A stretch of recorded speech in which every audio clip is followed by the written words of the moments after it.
Hey everybody, it's Lore Friday for June 26, 2020, and I'm your host, DM Galabot.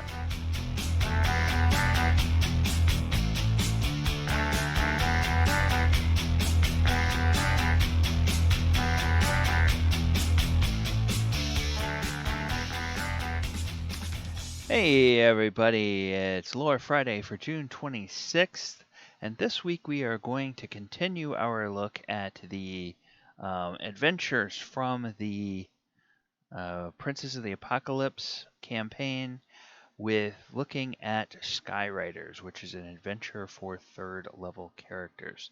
So let's go ahead and get into that, shall we?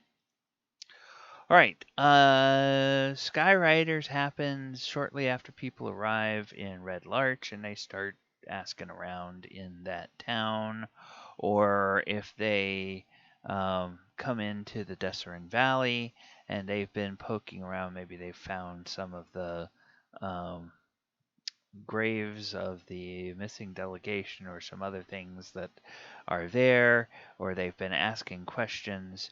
But in any case, the air cult gets wind of the um, activities of the party, and they send some people out to deal with them. Those meddling kids. And so the Howling Hatred Cult, that is the name of the cult of elemental air. And it starts off with the characters hearing cries from in the sky above, and as they look up, there are large winged shapes, giant vultures that carries a warrior in blue armor with a dirty white cloak on their back, and they are free of the cult types. There's a Feathergale Knight, which is a heavily armored person that rides on a vulture and can attack with either a crossbow or a lance. Then there are the initiates, which are which also attack with light crossbows and have some other abilities as well.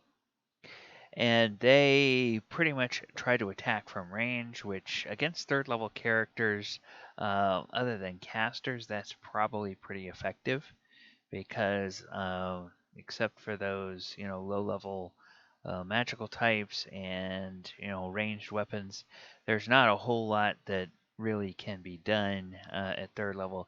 Very few third level characters would be running around rocking things like boots of flying or things like that, and even those would be very slow compared to a giant vulture mount.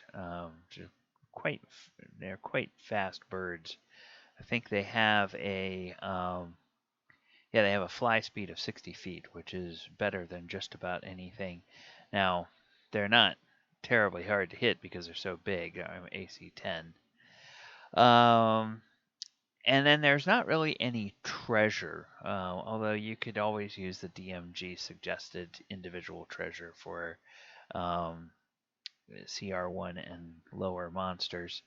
But there's a map tucked into the boot of one of them, and the map has a crude sketch of the Desserin Valley with marking a place called the Spire, which is the above ground stronghold for the cult of elemental air. And there's a kind of an arcane mark or a strange symbol, which is the characters will come to realize is the symbol of the cult of elemental air. So this really is the kind of the entree. If nothing else has shown them that there's an organized presence in this area that's doing something, this attack probably will open that to them. Now, one of the things I like about this is I like how this can be a thread to pull characters into a bigger campaign that can seemingly just happen at random.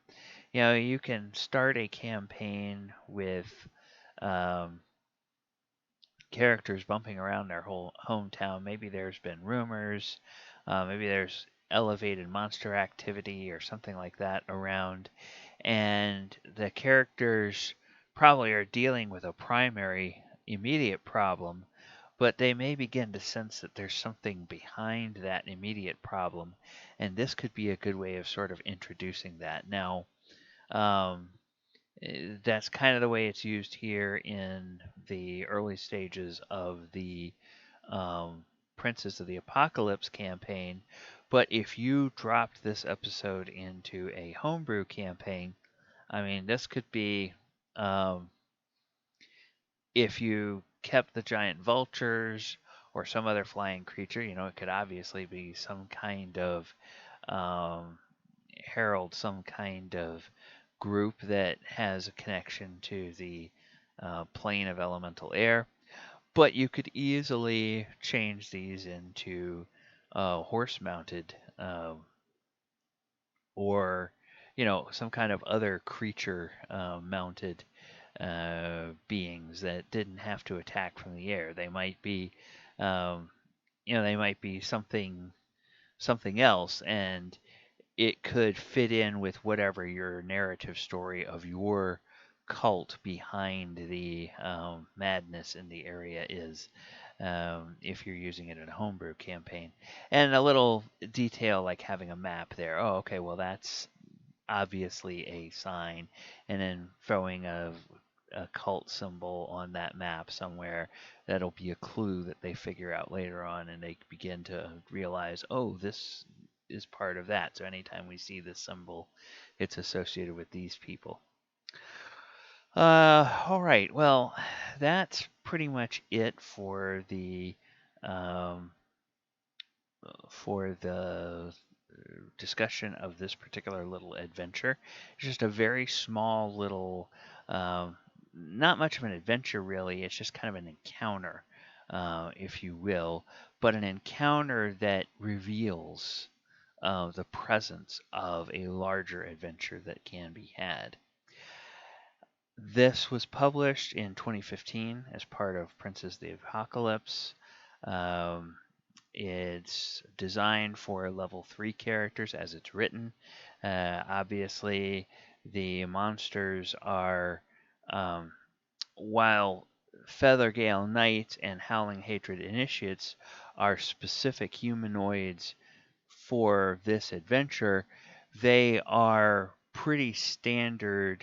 um, pretty standard humanoid types for a low level party. So you could easily swap those out for humanoid monsters from any edition of the game. And the giant vultures have been around since original D&D. You know, giant birds that people can ride on have been around forever. So easily transportable to a different edition of the game. All right, that's going to do it for me. Please remember to join us next week so that as we continue our look into adventures from Princes of the Apocalypse. I have been DM Galabond. You may hear thunder in the background, so it's probably going to be the last recording of the night so that it doesn't get interrupted by noise. And please hit the subscribe button down below, ring the bell. That will let you know every time that we post something new on the channel. And all right, everybody, have a great evening, and we will talk to you later.